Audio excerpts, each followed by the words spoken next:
Hey, Mohammed, can you unmute in Zoom, please?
All right, we'll go ahead and start. Good morning, members of the Intelligent Transportation Systems Committee. This meeting is now called to order. Please state your name when making a comment or asking a question. We will now begin the meeting with a roll call of all members.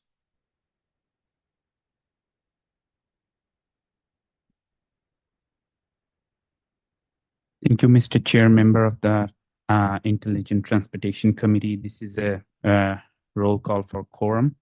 I'm gonna state your name. Please indicate your presence. Susan Anderson from Arizona Department of Transportation. Yes, good morning. I'm present. Hugh Biok from City of Goodyear. Present. Elisa Dole from City of Chandler.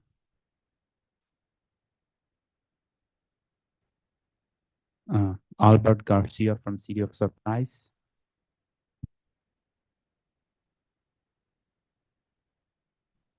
Micah Henry from City of Mesa.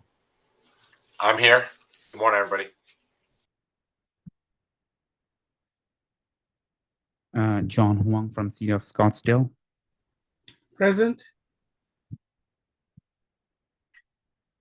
Kieran Jordan from Federal Highway Administration. Present.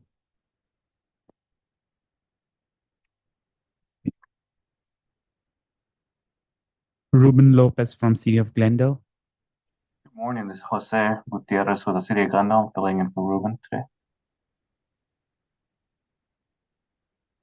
David Lucas from Maricopa County DOT.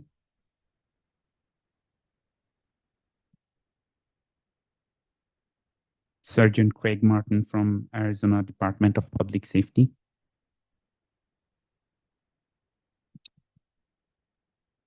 Steve McKenzie from City of Peoria. Present. Scott Notes from City of Maricopa. Good morning. Present. Marshall Regal from Town of Queen Creek.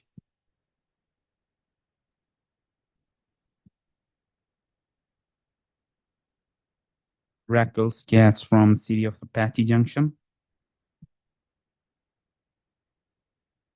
Ward Stanford from City of Avondale. Present. Morning, all.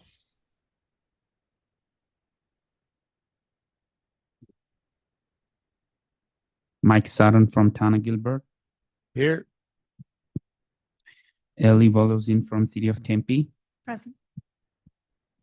Christopher Wanamaker from Pinal County.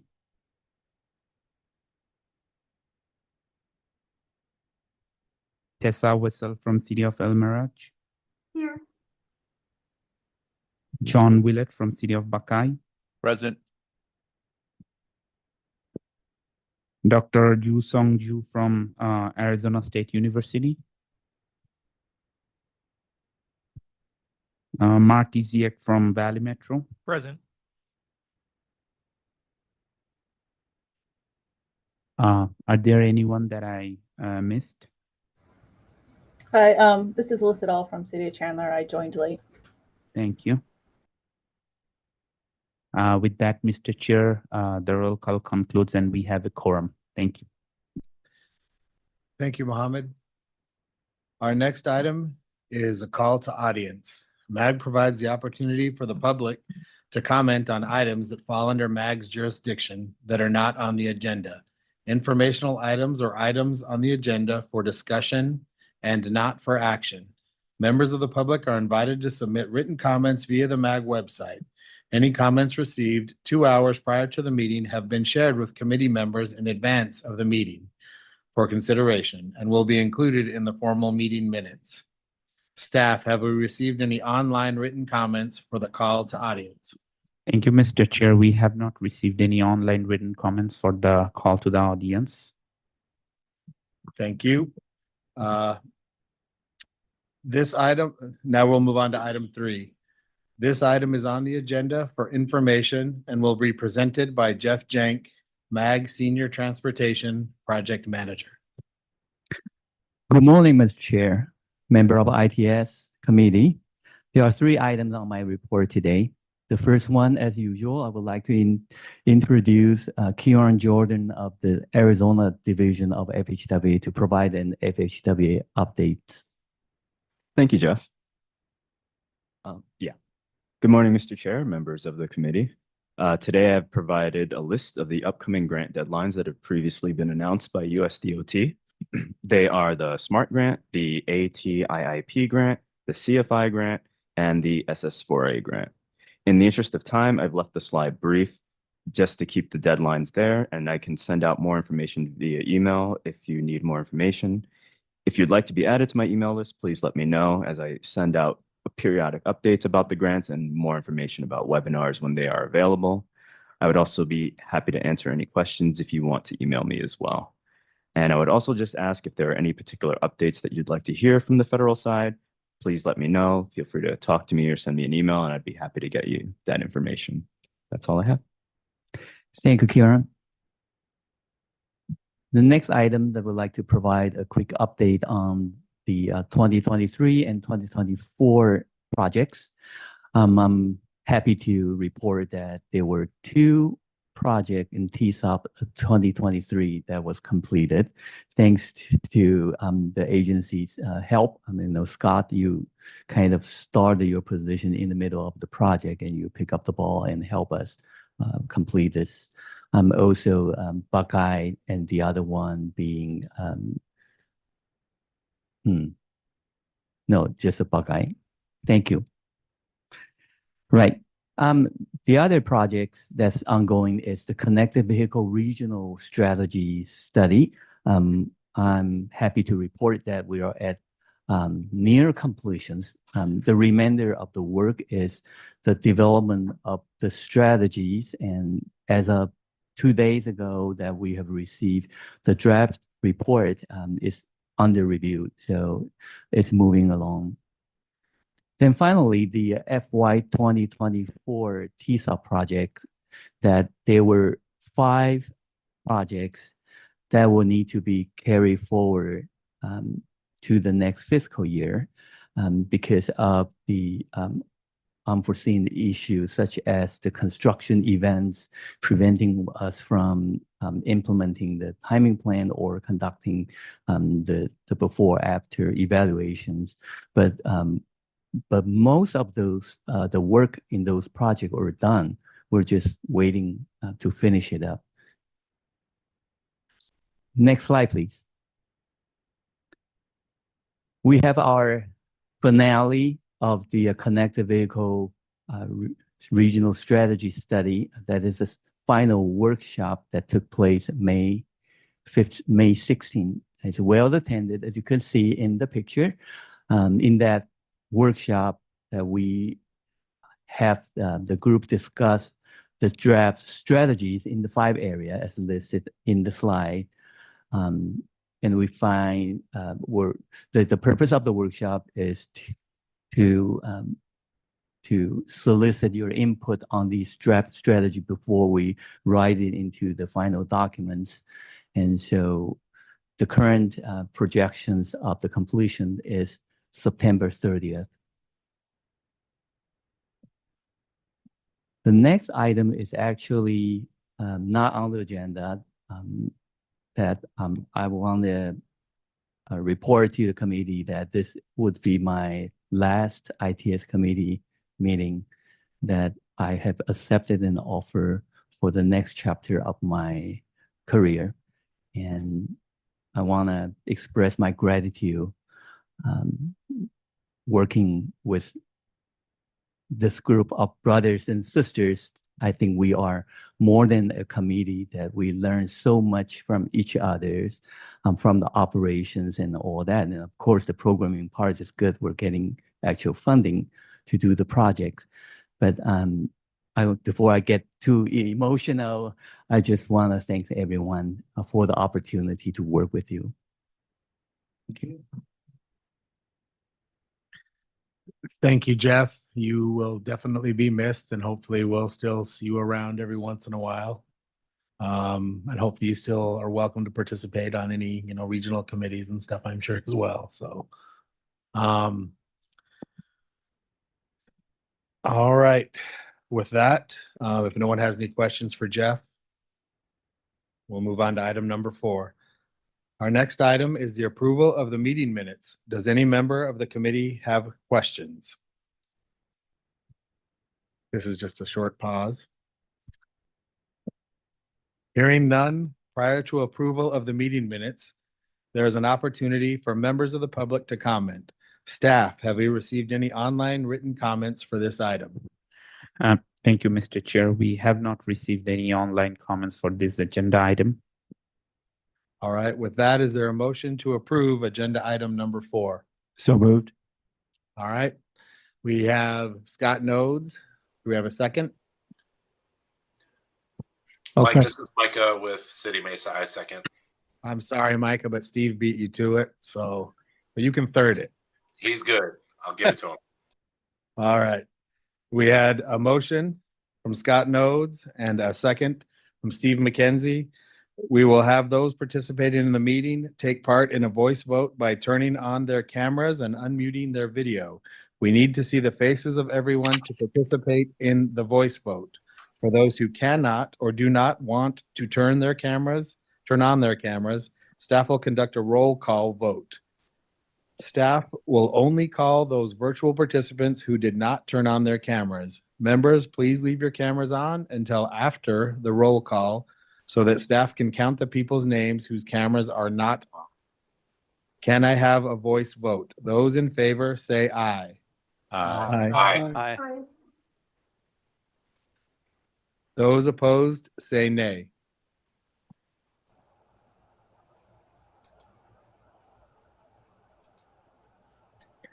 Members, please leave your cameras on. Staff, you can take a roll call of the members who did not turn on their cameras. Thank you, Mr. Chair. This is a roll call vote for members opting not to turn on their cameras. Elisa Dole from City of Chandler. Or aye. Ward Stanford from City of Avondale. Aye. Susan Anderson from Arizona Department of Transportation. Aye. Are there any? Yes.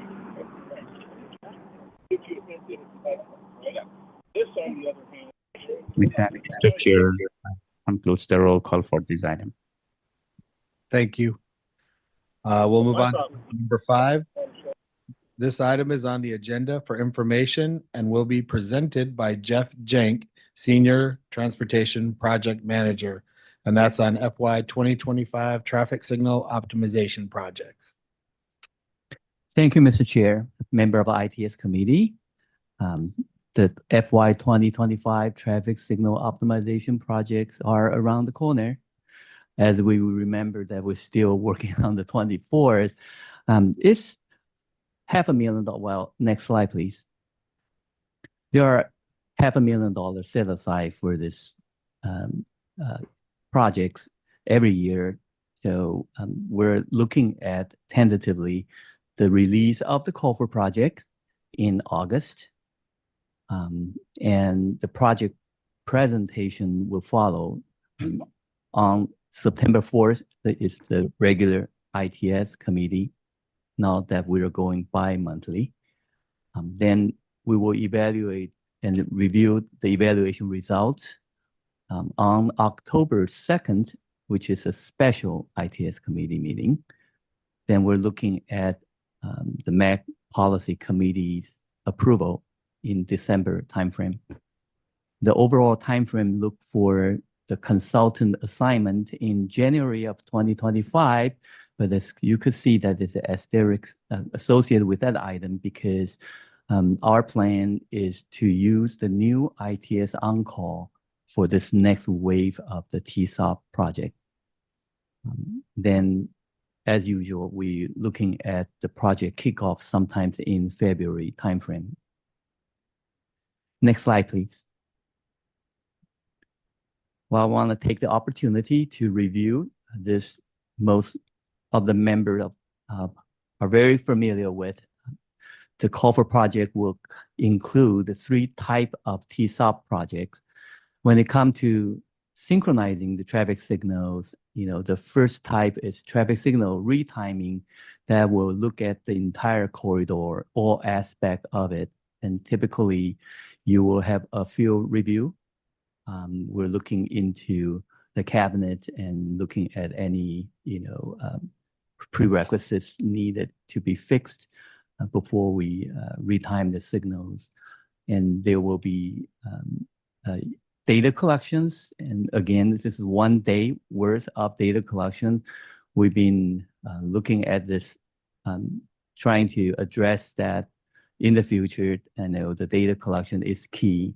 However, we are developing the traffic signal timing based on just 1 day of the data. So the next step of that signal retiming process would be for consultant to develop using Synchro, which is the software that we all use in this region to develop this new timing plan. The agency need to be involved in this process. They need to look at, review these timing plans and provide inputs before putting into the traffic signal system. And then follow up by the evaluation process. We will look at there will be a drive-through using the Waze Sync device, a device that actually recorded everything we encounter in the typical drive-through process, capturing things like the delay at certain location, the magnitude of delay and all that.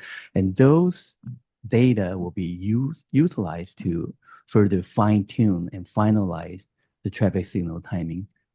Then we have evaluation components to every project that will be using the INRIX data, looking at a before period and then the after period. The spreadsheets that we provide will automatically calculate the benefit cost ratio. So that's the traffic signal retiming project. This is the whole 9 yards. I know some of the feedback I've heard from the agency is that there's really a lot of ancillary benefits of doing this, including looking at the clearance setting and all that, right? And it's hard for an agency to look at 19 intersections. And so it's a great service to consider. The second option is the data collection only. And data, by that we meant turning movement count, and that's most needed for the traffic signal timing. And the consideration was that certain jurisdiction has a lot of in-house capability. And if we were able to provide the data, then they could do the timing plan developments. The third option was kind of new as of the last wave of the TSOP. It's called offset optimization. What that means is that when you look at the progression of a corridor, oftentimes, corridor might have been retimed, certain portions. It's just kind of out of whack. So these options we're going to use entirely based on the Wei-Sing drive-through. So we actually drive up and down during those peak hour periods and let Wei-Sing to point out where we might be off in terms of the offset. And so, so it's kind of a mini version of the traffic signal retiming that does not have all these whole 9 yards, but it's kind of very quick. I know Gilbert has one of those projects in this current wave. So on the right-hand side, these are the application form that you will receive once the call for projects opened. That one of the field is the project type, and the rest of the form are those intersections that you will want to retime, and then there are other information that we're interested in, such as, do you have the communication to the intersection? Because that's important in that if you don't have the communication, the intersection will be running free, standing alone, and those clock in the cabinet gonna be off. So whatever timing you put in, the intended 30-second offset is not gonna be 30 seconds. That defeat the purpose of the new signal timing plan. So we ask those questions, but there are caveat to it.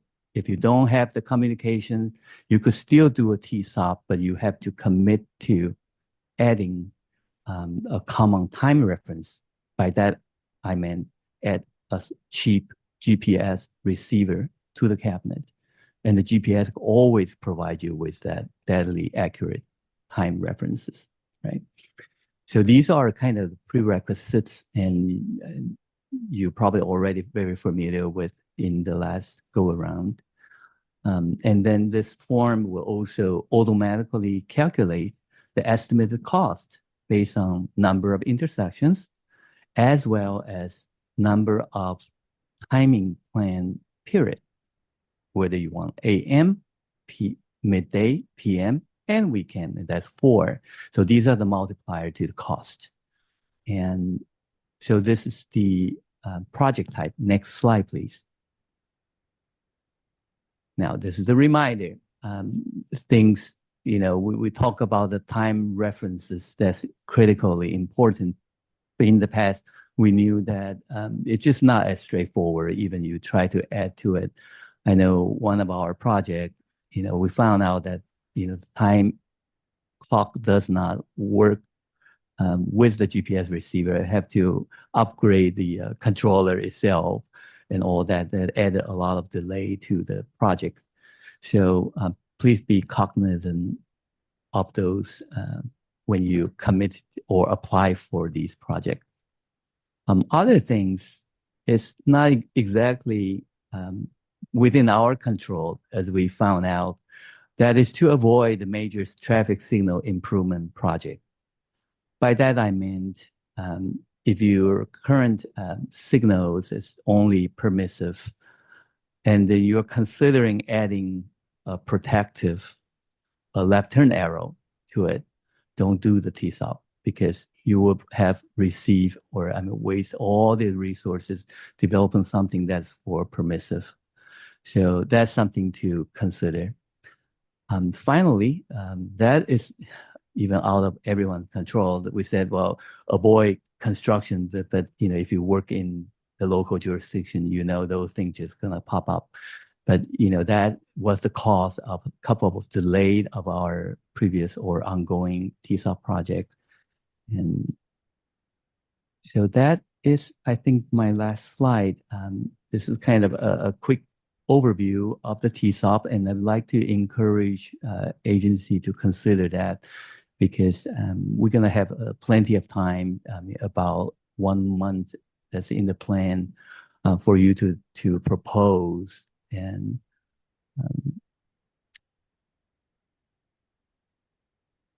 I think that concluded this agenda item. Thank you.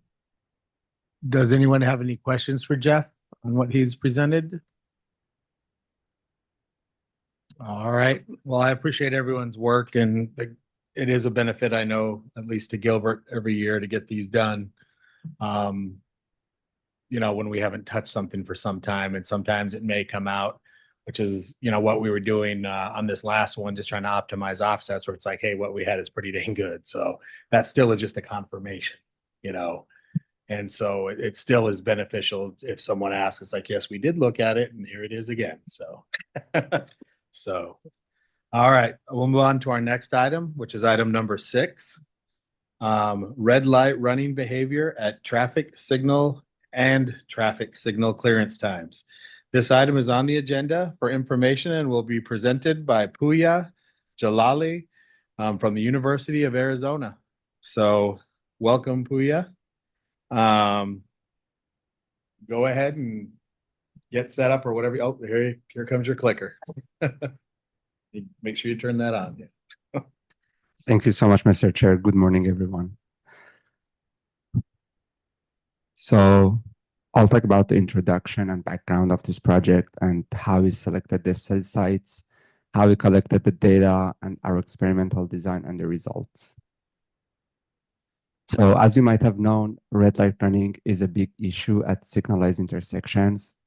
The data from AAA Foundation showed that in 2019, there were more than 2 people that died every day on average because of non-compliance with their red signal indication.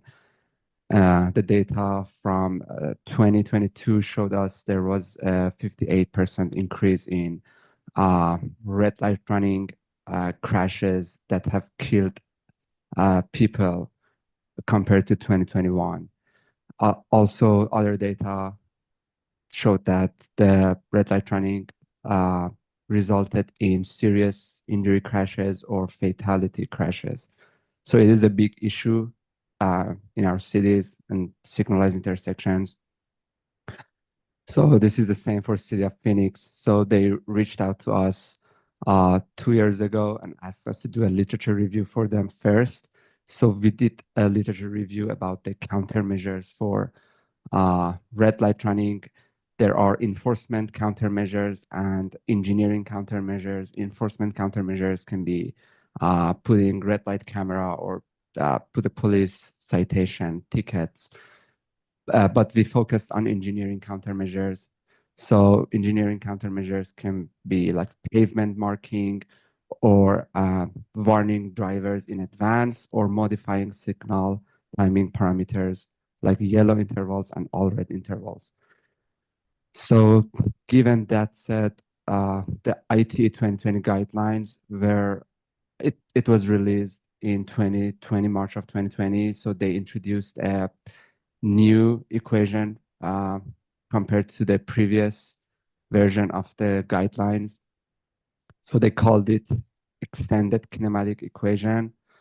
So basically, this equation has, the red square, it has that added to the previous version of the equation. So they recommended to use speed limit plus 7 miles per hour as the 85th percentile of approach speed for true movements, and a speed limit as the 85th percentile of approach speed for left-hand movements. Also, for the intersection entry speed, which is the VE, IT guidelines recommended to use the 85th percentile of approach speed for true movements. So given that said, that term in the middle will be canceled out. But for left-hand movements, they recommended to use 20 miles per hour as the intersection entry speed for left-hand movements. For all red intervals, the equation was the same. So we need to calculate, we need to measure the width of the intersection, the effective length of the vehicle, and again, the intersection entry speed. There is another guidelines. It was published in 2012, the NCHRP report 731. So this guideline has the same approach as the IT guidelines for true movements, but for left-hand movements, they just use the previous kinematic equation, but they use the speed limit -5 as the 85th percentile of approach speed. So that results in shorter yellow intervals for left turn movements compared to IT guidelines. Also, IT guidelines has the recommendation of minimum of 3 seconds and maximum of 7 seconds for yellow intervals.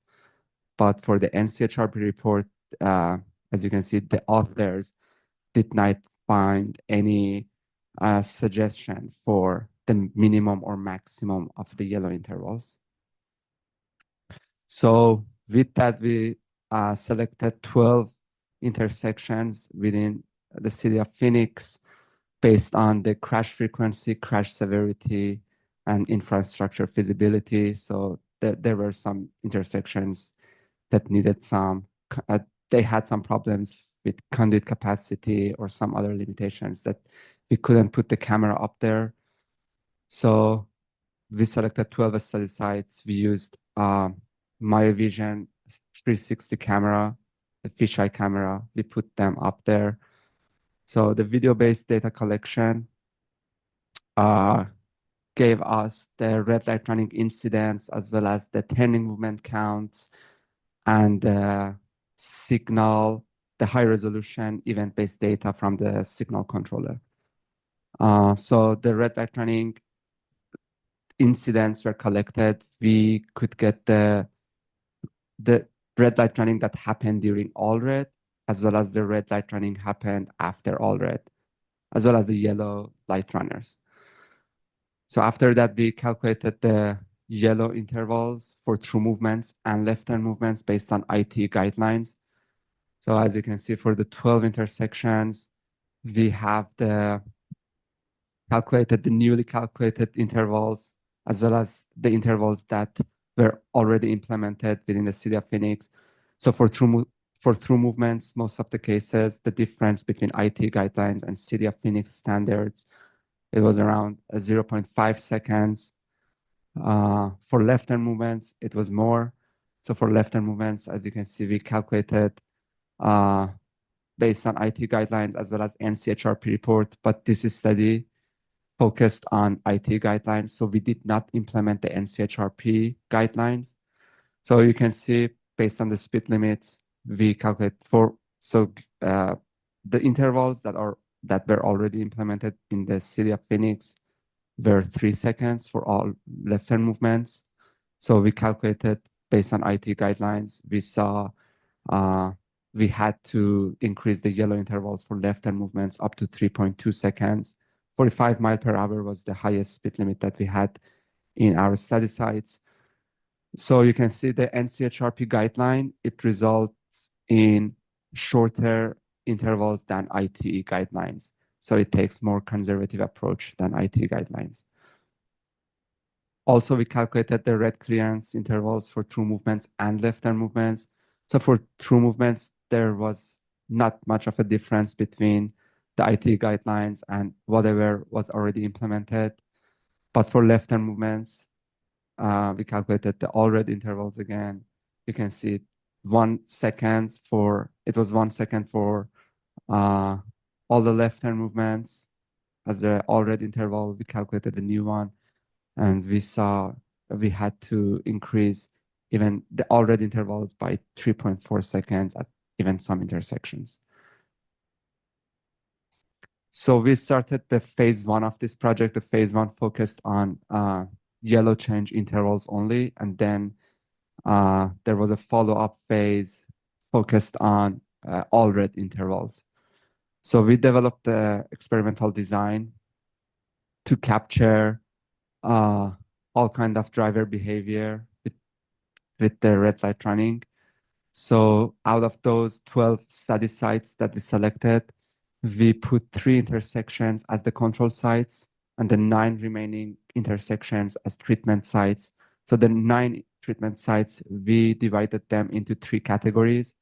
We wanted to see the short-term impact of increasing intervals, the periodical impact of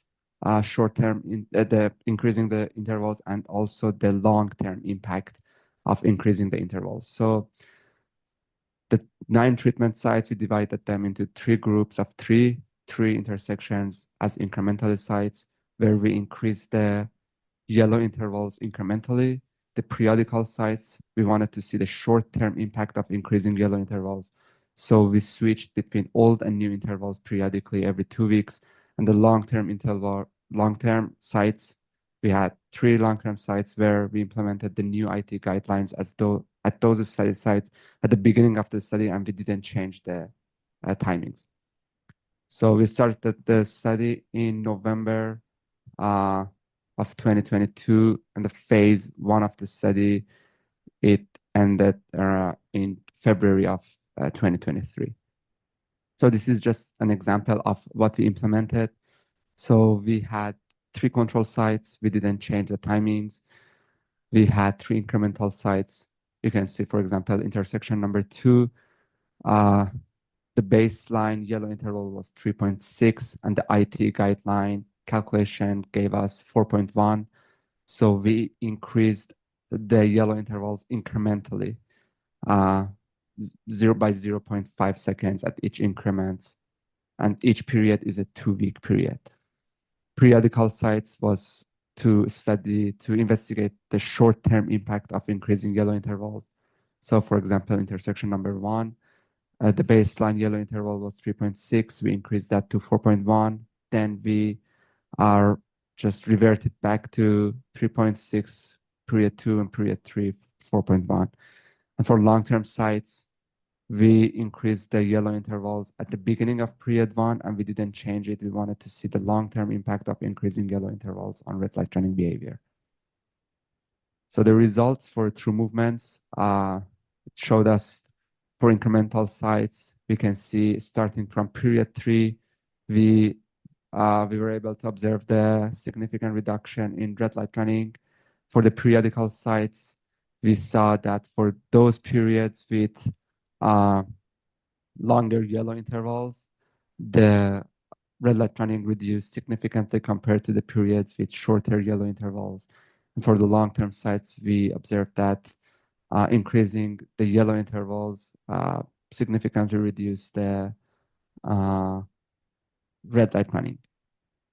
Same results were observed for left-turn movements, where the incremental sites, we were able to see at the beginning of period 3, we could see the significant reduction. And for long-term sites from the period 1, where we implemented the longer yellow intervals, we saw the significant drop in red light running. So we started phase 2, which focused on red clearance intervals.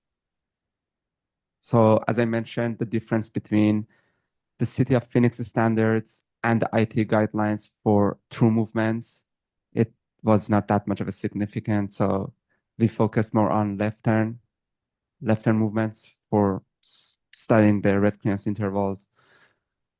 So we updated the red clearance intervals. So for true movements, again, as I mentioned, the intervals determined by the IT guidelines were close to the City of Phoenix standards. So we didn't see that much of a difference in red light running behavior.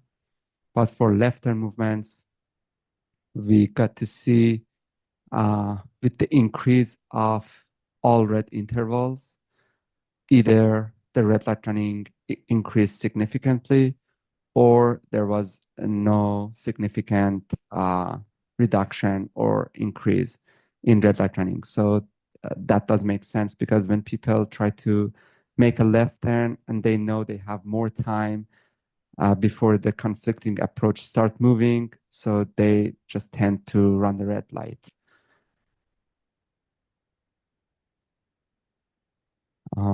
Yeah, so the conclusion and recommendations we made to the City of Phoenix. So for red clearance intervals, for true movements and left-turn movements, we recommended them to continue using City of Phoenix standards without implementing the IT guidelines. For the yellow change intervals, for true movements, we recommended them to implement the IT guidelines. But for the left-turn movements, as the IT guidelines resulted in a very long intervals, and the city was not happy with that. So based on the results from incremental sites, we got to see that NCHRP guidelines might work as well. So we recommended them to implement the NCHRP guidelines where the yellow intervals are shorter than IT guidelines. So, and yeah, we recommended them for further research and long-term study because previous literature, they found that the drivers might adapt themselves to the new timings over time. So with that, we started the phase 3. They extended the study. So we selected 32 intersections for this phase of the study. We are going to put the no traffic camera up there at those intersections. And there is a tentative experimental design. So we are still working with City of Phoenix and no traffic and the City of Phoenix signal shop to put the camera up. And this is just a tentative experimental design, and we're still collecting data from the My Vision cameras from the previous phases of the study. And yeah, I would like to thank Eric from City of Phoenix and Matt AM Signal, Chris and Brent My Vision, and Apple Fast from Sony Polytechnic. Thank you. Does anybody have any questions? Lily? Sure, thank you. At the beginning, you showed a graph where you differentiated between red light running that occurred during the red clearance interval and after the red clearance interval. So when you were looking at the effects of increasing the red clearance interval and that it either increased or didn't impact red light running, are you looking at during the red clearance interval or after, or some combination of both? It was the combination of both. So we didn't look, thank you for your question. So I did look into the severity of red light running. So the more in depth, it is more severe. But for this study, we didn't look into that. But the analysis showed us the increase of yellow intervals would reduce the red light running both in depth, and those happened in all red and after all red. Yeah. Thank you. Are there any other questions? You decided to change the use of cameras to no traffic cameras. What was the reason changing the types of cameras? Thank you for your question. I think it was a political decision made by city. And are those cameras collecting then the same, I guess, with the same purpose in mind, or is there something else they're trying to get out of them? Thank you for. I can jump in. I did talk to Simon about this, and he did say that the reason for switching to the no traffic was that no traffic actually tracks the speeds of the vehicles as they traverse the left turn movement or the through movement, whereas MyoVision doesn't necessarily track the speed. They would still get the red light running data, but not the actual speed of the individual vehicles. Oh, and that's good, because that would go back to, Ellie's question. Well, at least the discussion on the severity. Obviously, they're going faster. It's worse. If I may add to what Steve has said, that the no traffic sensor are the combo sensor that use both video as well as radio, right? So the radar could give you a better speed. As to video, it's hard to judge, depends on your angle toward the moving object of its speed. John, you had a question? Yeah. Question on the left turns and the intersections. I know you had 12 of them, and I didn't pay attention to exactly which 12 they were. But were the left turns, did it differentiate between protected only, protected permissive lefts, and permissive lefts? Because I can see left turners operating slightly different. Who might push the limits based on the certain types of signal operations? Was that considered at all or not? I'm just kind of curious. Thank you for your question. So we had two intersections, intersection number 4 and number 9, I guess, or no, number 11. Number 4 and number 11 with protected only operating, but the other intersections, it's permissive protected. We didn't look into that which red light running was for permissive or protected. more thing. I hate to say this, but I drove down Greenway Road the other day and my son and I watched, I call him a green light jumper. The guy actually went before the green light came on, and I thought he just guessed wrong on the first one because he went about 3 seconds early. The very next light, he did it, and he was like 5 seconds before the green came on. He was waited. He stopped at the red light like you're supposed to, and then when cars weren't going across the traffic anymore, he just went. And I hate to admit it, he did it, and he made the next light green, and I didn't. So maybe there's something to that. I'm just kidding. And one thing is to remember on this, this was, as he stated, strictly with City of Phoenix in comparison to their existing, and whatever, because I know everyone does things a little bit different. So you would have somewhat slightly different results. And I know everyone's talked about this a lot previously. So are there any other questions or for those online as well? You may ask another one, Ellie. Sorry.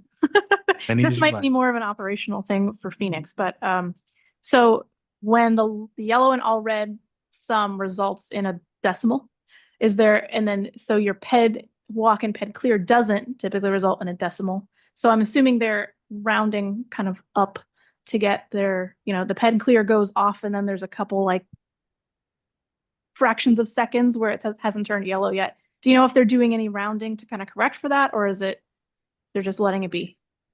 Thank you for your question. So about rounding up. So the IT guidelines recommend to just round them to the closest 0.1 decimal places. Okay. But for operational purposes, I don't know, we just gave the timings to Eric to City of Phoenix, and I'll ask Eric. yeah, Thanks. I don't know how they implemented that, but they did a great job. Yeah.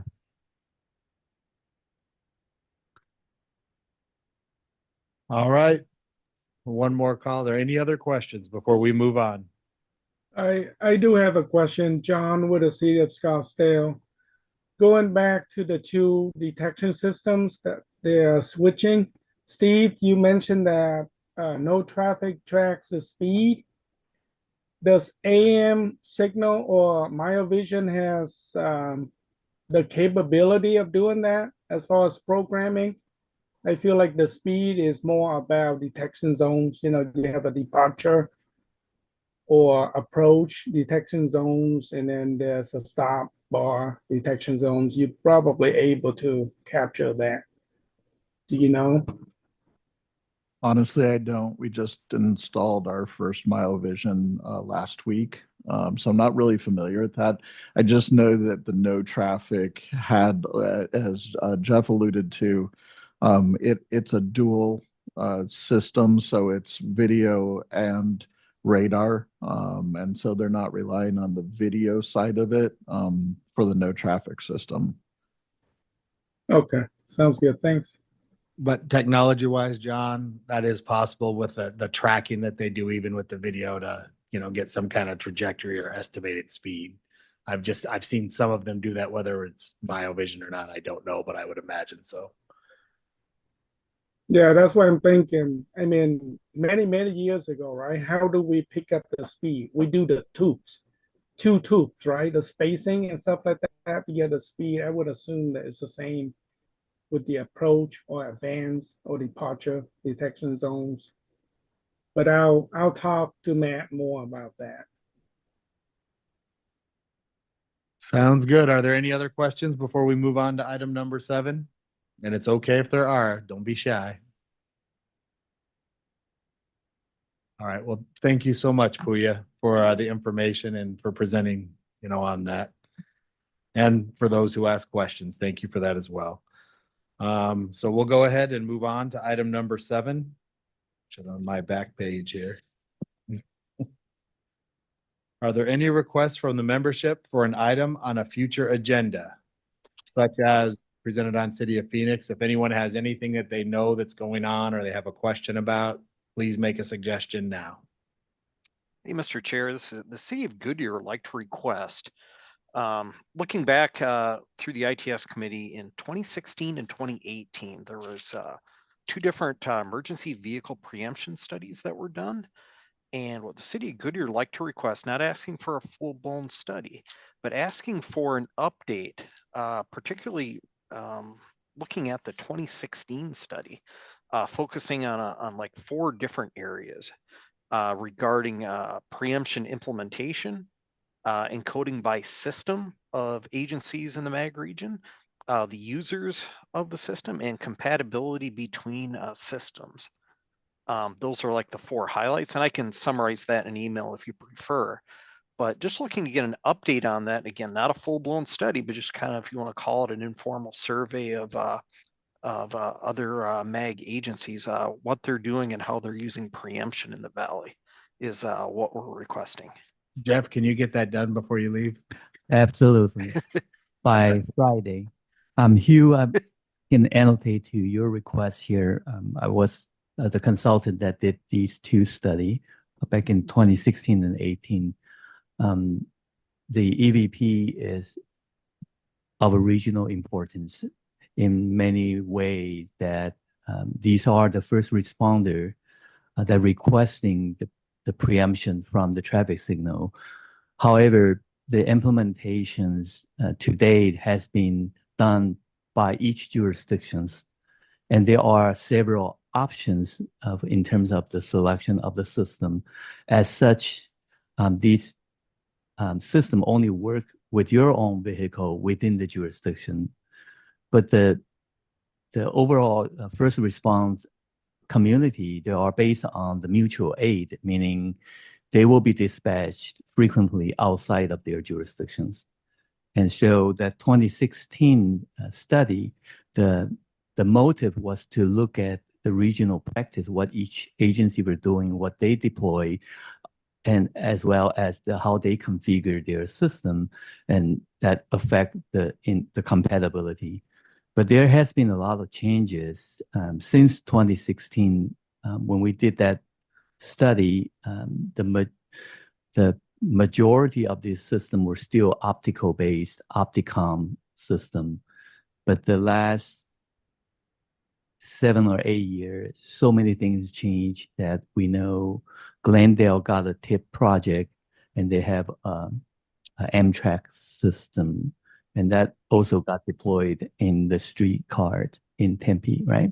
So we got to start seeing other variants that's even worse than what we started, because previously majority at least were still Opticom.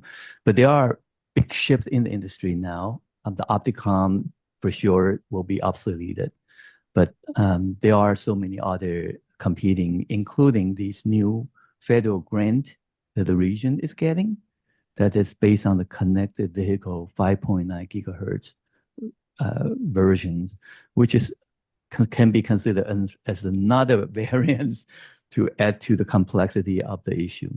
So I think there is an interest to summarize where we stand as of now, but just want to let you know that it's still a moving train. But I think an update of the current technology options and possibly make some inferences to the implications of, of certain type, and what if we do not collaborate on these things, and what would that affect the mutual aid in this region. I think that could be a focus of this update. And if that does happen, I would, just have one suggestion on that as well. It would sure be great, and obviously probably impossible, but if everybody could agree on who has preemption and who doesn't, let's just put it that way. Because our police department went around us and went to council and got approval, and every police car has preemption. And so there are different situations. You don't want all of our police driving through your city, with their preemption on. Typically that'll never happen, very often anyways, but fire, it happens more often. So it is a dilemma. And then if you have, light rail or, some sort of bus service that uses it or whatever else, it becomes more convoluted. And if we could come up with something regionally that stated this is how each municipality should operate, that would be awesome, And I know that was some of the intent. So on that note, Mr. Chair, that Some of you might remember, about a year and a half ago, before this ITS program has a step, departure, that we were running the EVP working groups meeting. And that is a unique and, in my opinion, regionally significant functions, because the EVP, if you think about it, the complication is that the owner of those systems are the traffic signal folks, but we ourselves do not use it. We don't activate it, right? So it's activated by the first responder, which primarily fire department, but in some cases, the police also got into it. So there are institutional issues, a decision that could be made. And the EVP working group, we were able to periodically meeting, first exchange of what each jurisdiction is doing and what different policy might have been in place.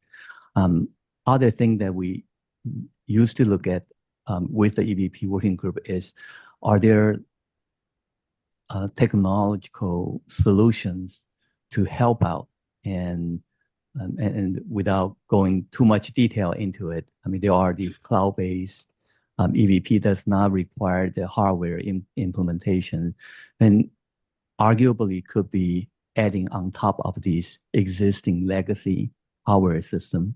So two things it will do. One, it will quickly fill in the gap where you do not have EVP functionality, as well as when a agency vehicle venture out of their jurisdictions, that cloud-based will fill in the place to provide the preemptions.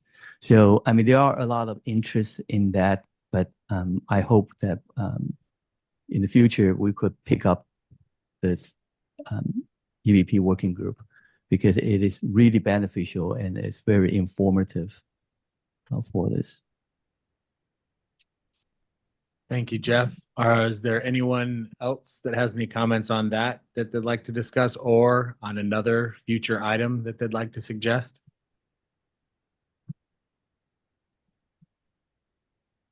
Hearing none, I will move on to item number 8, and that's comments from the committee.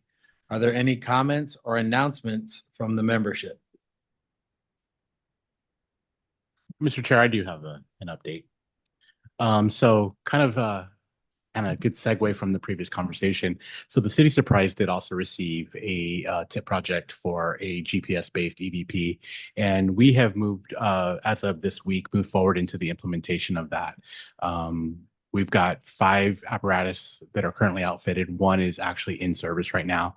And that is a hybrid cloud-based system. Each of the apparatus has a mobile router with a 4G cellular connection that is relaying the GPS coordinates and its status of its preemptor.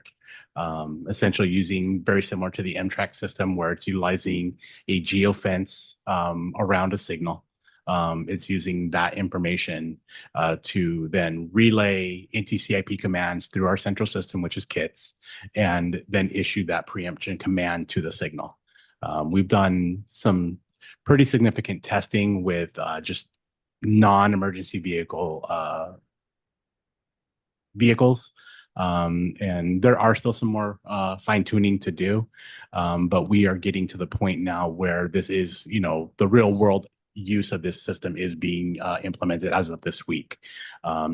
So definitely want to thank the committee for allocating the funds for this project, and we'll definitely keep you guys up to date. We've got about another 6 months of the project for implementation, testing, fine tuning, and then validation, and be more than happy to share any information at a later date and anytime in between regarding that. Thank you, Albert. Why don't we just go ahead and move around the room for those that are here? Okay. This is Steve with City of Peoria. We have an update on a TIP project as well. It was an adaptive for Lake Pleasant Parkway. There had been some delays It should have been advertised. Well, it was advertised and had to go out for a re-advertisement. In the meantime, we had a second project that was TIP funded for Deer Valley, an adaptive system on Deer Valley. Those two projects have been combined at this point, and they are projected to advertise sometime this month. So we're looking forward to getting those moving forward. Sounds good. Marty? Nothing from Valley Metro this month. Nothing new from Buckeye. Thank you. So for Tempe, two things since we were last met in March. We also have a GPS-based pilot ongoing. It's the light system. That one is completely cloud-based. It's not a hybrid. And so that is currently operational. We haven't removed any of our opticoms, so we're still getting vision-based as well in case that fails. So again, happy to keep you guys updated on the results of that. And then we also recently installed an ITS Plus Thunder system at one intersection just to do a test to see how that's going. So if anybody wants to know more about that one, let me know. All righty. Nothing more from FHWA. No updates from the city of Maricopa. All right. I guess in Gilbert, we have, just because I know some of the funding came out of this committee, and give you a brief update. There is a little bit of a delay in the shipment of some of the cameras that were selected. The firm that was selected was CS, and one of their subs was Avenue Consultants. I know because there's an ATSPM portion of that project as well. And so I'm sure that there will be updates, coming in the future, but they haven't technically even, there was a kickoff meeting, but nothing's been done. And they're waiting for, procurement of materials and other things. So there will be more information to come, but just letting you know that something happened, and thank you again for your support on that. Is there anyone do you want to go through everyone online, Mohammed? All right. Thank you. Thank you, Mr. Chair. Elisa Dole from City of Chandler. Hi, I have some sad news and I guess an announcement. Scott, my traffic signal analyst of 32 years, is retiring at the beginning of next year. And the announcement is that we will actually going to open up his position and double fill it. So look out for that coming up. Hopefully, I'm not trying to steal anyone from any other cities, but if you guys know anyone maybe in the consulting, we'll let them know that that's coming out. I think she is trying to steal someone, just so you guys know. That's the impression that I got. But wish Scott our best. He always has been a pleasure to work with. He does live in Gilbert. There's that. Well, Chandler is awesome, so All right, thank you. Hugh Biak from City of Goodyear. Nothing from Goodyear. Thank you. Thank you. John Huang from City of Scottsdale. Yes, thank you. We just recently added 3 signals to the system to have a total of about 320 signals online. And the detection projects, we are getting the equipment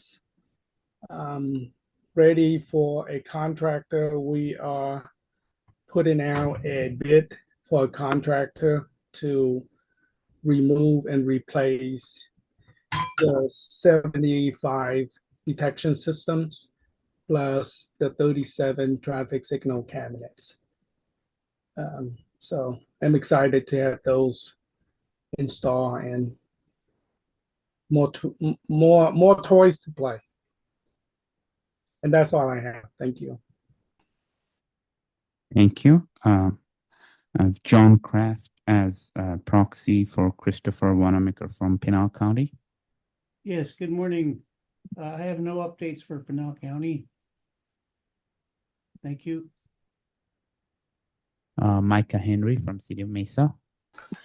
No updates for City Mesa. Thank you. Susan Anderson from Ada. Thank you. No updates today. Thank you. Thank you. Tessa Wessel from El Mirage. No updates from Mirage. Thank you. Ward Stanford from City of Avondale. Quickly, I've got to jump over to another webinar.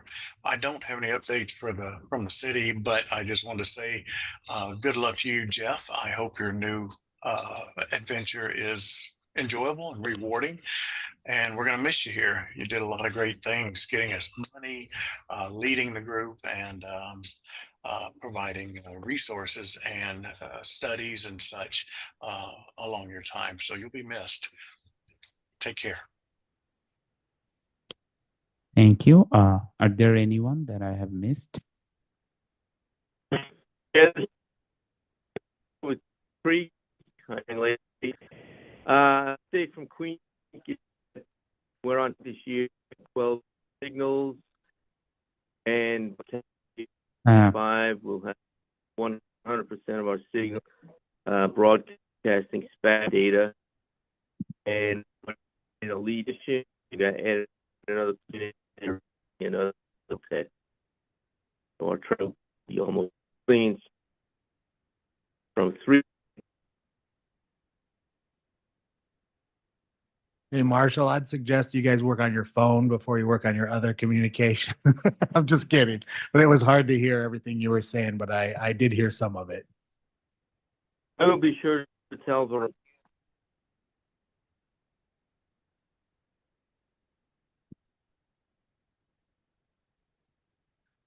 Thank you, Marshall.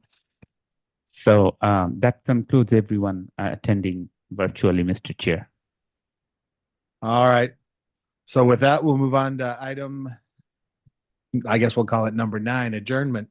The next meeting of the Intelligent Transportation Systems Committee will be on Wednesday, September 4th, 2024 at 10 a.m.